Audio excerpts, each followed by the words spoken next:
기도가 필요하셨습니다. 앞뒤 좌우 인사하겠습니다. 주님의 교회 성령 특강 두 번째로 끝나겠습니다.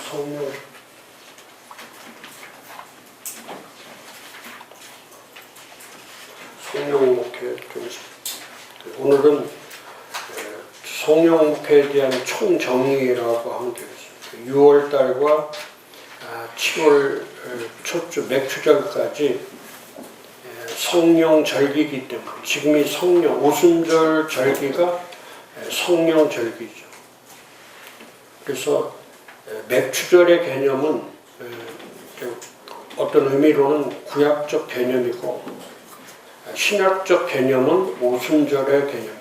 오순절의 개념은 성령 강림에 있죠. 성령 강림, 성령의 강림. 지난주에도 제가 말씀드렸지만 오순절의 성령 강림이 얼마나 중요한 것인가. 왜 예수님께서 성령을 받으라고 말씀하셨는가. 그래서 오늘 정리하면서 이 성령 목회는 어떻게 하는 것인가. 또 매년마다 오순절 사역을 어떻게 해야 되는지 전체 매뉴얼과 같은 거죠. 매뉴얼과 같은 겁니다. 그래서 첫 번째 성령의 기다림.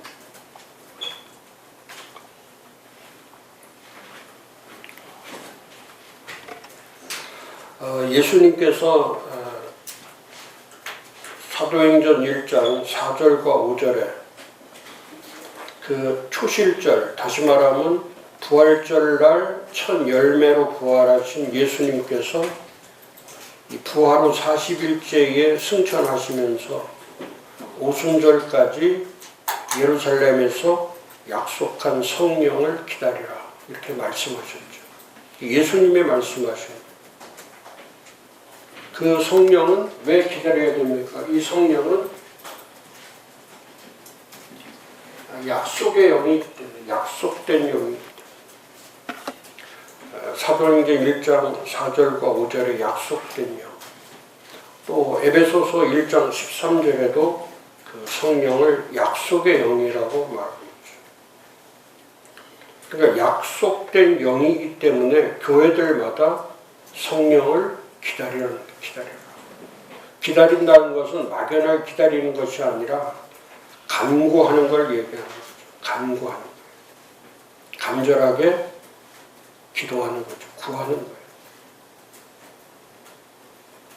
또 이 성령은 약속만 하시는 분이 아니라 사역의 영이시죠. 사역, 사명을 주고 사역을 하는 거예요. 사역 중에 큰 세 가지 사역이 있죠. 성령은 구원 사역을 하시죠. 구원의 사역. 그래서 사람들을 구원시키는 사역. 사람들로 하여금 회개케 만드는 사역. 이게 다 구원 사역에 속하는 거죠.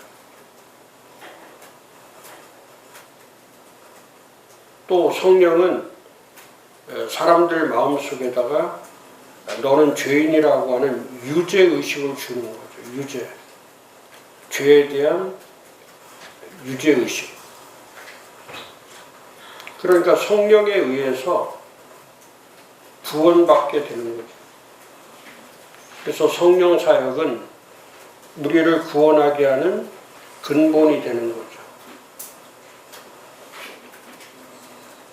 그 요한복음 6장 44절에 보면 나를 보내신 아버지께서 이끌지 아니하시면 아무도 내게 올 수 없으니 오는 그를 내가 마지막 날에 다시 살리리라. 또 에베소서 2장 1절에서 2절에 보면 2절에 곧 지금 불순종의 아들들 가운데 역사하는 영이다. 또 로마서 3장 10절 11절에 보면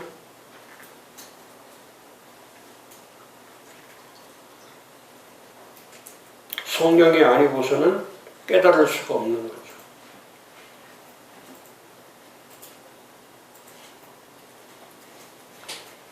그래서 성령은 사역하는 영이다. 성령은 일하시는 거죠. 사역하는 거예요. 사역하는 거. 구원 사역을 하고, 두 번째는 sanctification, 성화 사역을 하는 거죠. 사람을 거룩하게 만드는 거예요.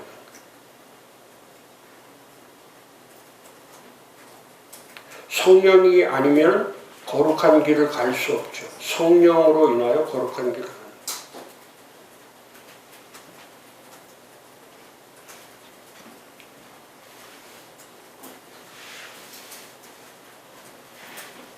그래서 로마서 6장 22절, 또 고린도후서 7장 1절, 또 베드로전서 1장 15절, 다 성령께서 거룩하게 하시는 영이라는 거. 성령이 거룩하게 하시는.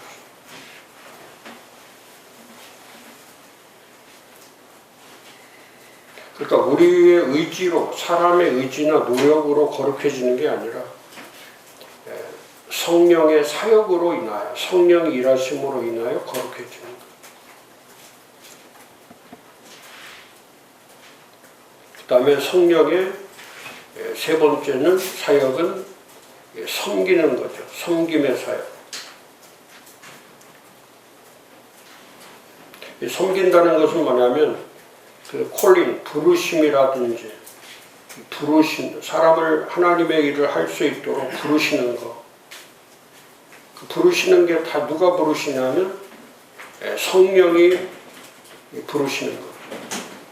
그래서 에베소서 2장 9절에서 10절에 보면 행위에서 난 것이 아니니 이는 누구든지 자랑하지 못하게 함이라. 우리는 그가 만드신 바라 그리스도 예수 안에서 선한 일을 위하여 지으심을 받은 자니 이 일은 하나님이 전에 예비하사 우리로 그 가운데서 행하게 하려 하심이라.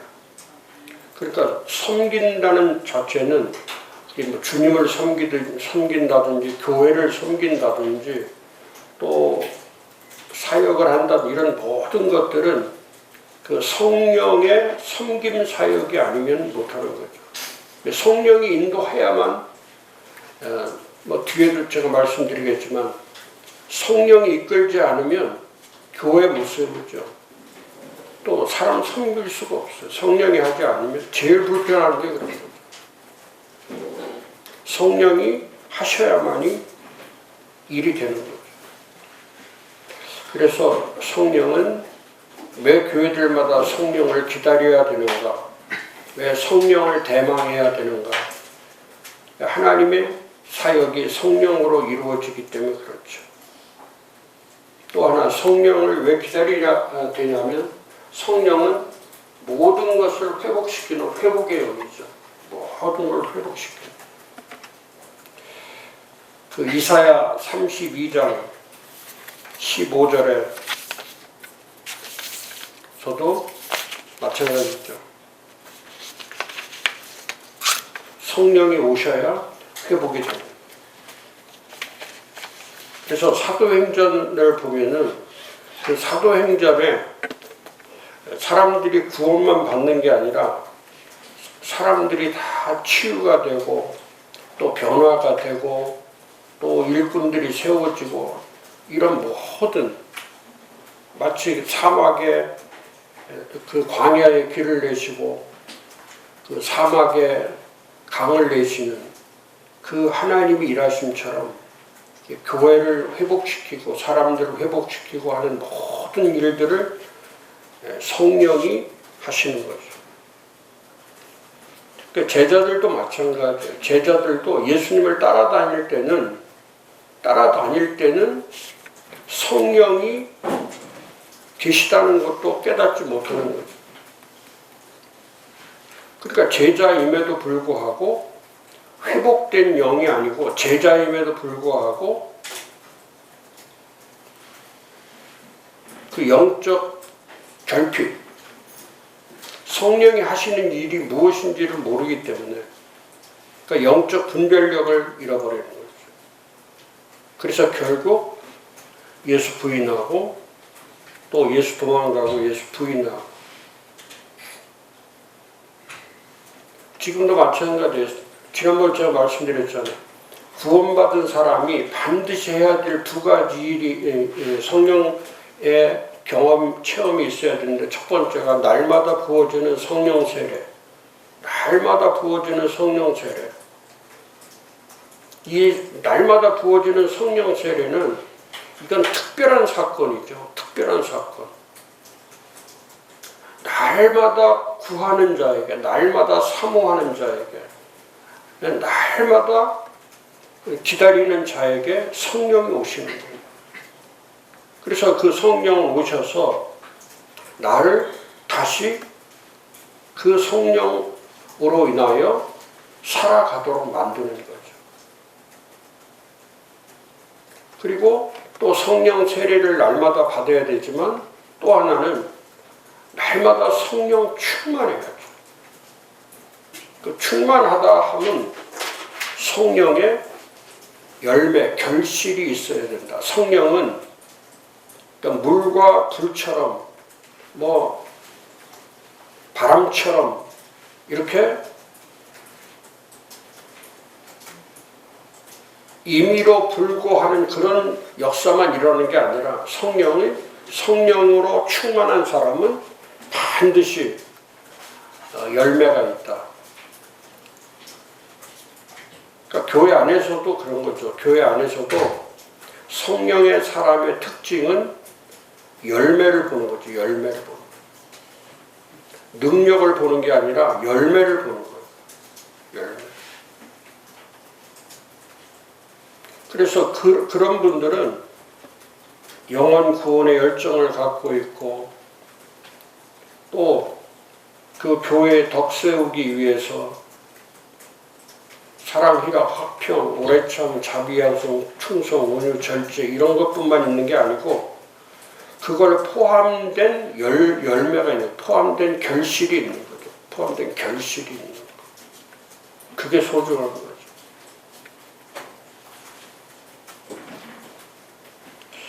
그 예수님 말씀하신 것처럼 이 말씀이 성령으로 된 밭에 떨어지면 30배, 60배, 100배의 결실을 맺는 것처럼,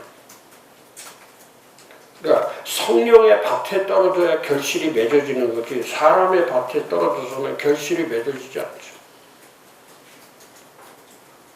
성령의 밭으로 되어 있을 때, 교회도 마찬가지예요. 성령의 토양이 되어 있을 때 고린도전서 3장 6절처럼 심고 물 주고 자라는 시스템이 움직이는 거지, 이렇게 종교성을 가진 교회, 건물로의 교회, 전통 교회는 그런 토양에서는 자랄 수가 없죠. 죽은 교회에서는 자랄 수가 없어요. 성령이 없는 게 죽은 거죠. 성령이 없는 게 죽은 거예요. 성령으로 토양이 돼 있지 않을 때 그 교회는 죽은 거죠. 근데 사도행전은 성령의 토양으로 되어 있기 때문에, 시작할 때부터 성령의 토양으로 시작됐기 때문에 날마다 구원받는 사람들이 계속되는 거예요. 그래서 성령은 일하시는 거죠. 그러니까 살아있는 교회를 만들고, 움직이는 교회를 만들고, 걸어다니는 교회를 만들고, 삶으로의 교회를 만들고, 이 건물 하나 전통이나 이런 가시적 교회만 만드는 게 아니라 살아있는 교회, 움직이는 교회, 걸어다니는 교회, 삶으로의 교회, 그러니까 살아있는 성전, 움직이는 성전, 걸어다니는 성전, 삶으로의 성전. 그런 교회가 팀 켈러가 말하는 이 무브먼트 추치, 움직이는 운동형 교회, 운동하는 교회는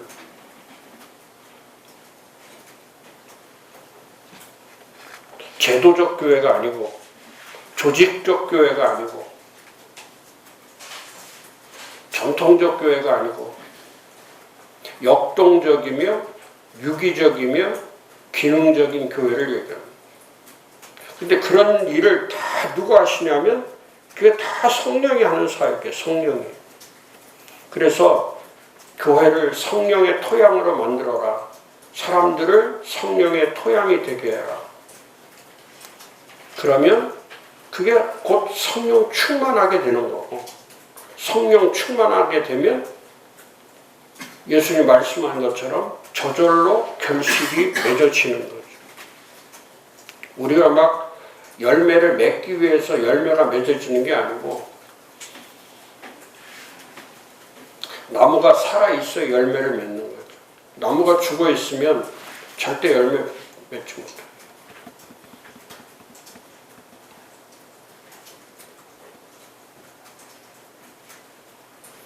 이 곡지 키울 때도 마찬가지예요. 오이 같은 것도, 오이도 키워보면은, 오이 40개, 50개를 쭉 똑같은 씨를 넣어서 똑같이 해서 밭에 심어놔도 잘 자라는 애가 있고,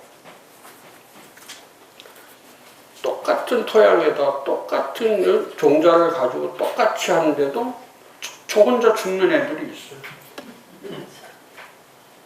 물도 똑같이 주고 사랑도 똑같이 주는데 죽는 거예요.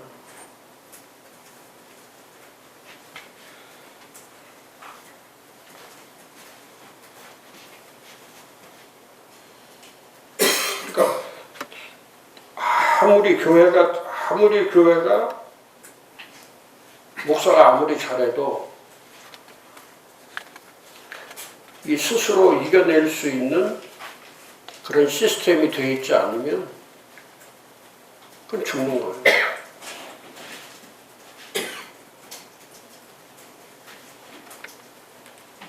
그래서 교회를 세워진다는 것은 예수님이 명령하신 첫 번째 명령, 그게 바로 성령의 기다림입니다. 성령의 기다림.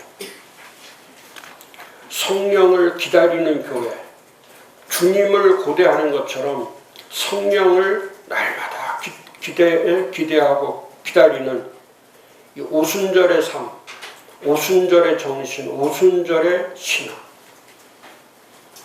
그게 성령 강림의 목적이죠. 성령을 받는 것. 그러니까 사도행전의 성령이 이루어지려면, 사도행전의 성령, 오순절의 성령이 이루어지려면, 두 번째, 이 성령의 일하심의 근거, 성령의 이 일하심의 근거가 뭐냐? 성령은 어떻게 일하시는 거냐? 그냥 막연하게 성령이 오셔서 다락방에 불처럼 바람처럼 뭐 각종 능력으로 임하는 게 성령이냐? 그렇지 않죠. 그런 사도행전 2장 1절에서 4절의 역사가 있기 위해서는 반드시 그 전에 성령의 임하시는 근거가 있어야 돼요. 성령이 임하는 근거. 그럼 성령이 임하는 근거는 어디 가서 찾아야 되냐면, 그건 말씀에 가서 찾아야 돼요. 말씀으로 찾아야 돼요. 어디 산에 들어가서 찾는 게 아니고, 뭐 기도 많이 해서 찾아내는 게 아니라, 언제나 예수님의 말씀은 그대로 이루어지게 되어 있다는 거예요. 예수님 말씀대로 하는 거예요. 그래서 이 성령의 일하심의 근거는 예수님의 말씀에 있는 거예요.